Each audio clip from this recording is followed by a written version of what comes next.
Hi guys, so in this video I'm going to show you how to view if a program is a 32-bit or 64-bit. Just right click on the taskbar and click on Task Manager. Then click on Details tab, top empty area like this. And you will see two options, Hide Columns and Select Columns. Just click on Select Columns.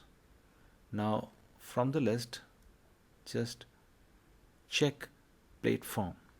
Okay, here it is, Plate Form. Just check it and click OK. Now it is showing platform 64-bit. Okay, now it is saying this is 32-bit, this is 64-bit. So you can easily find out that your selected program is 64-bit or 32-bit. There's also one more method with which you can find out. Just go to C drive and there are two folders named similarly like program files and program files x86. Now the software installed inside this program files x86 folder are 32-bit folders, 32-bit programs. For example, Netpad++ and all these programs.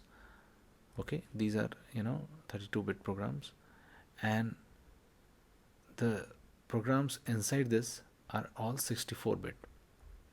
Okay, so this is also one of the way. Thanks guys for watching. Please do like the video if you like the content.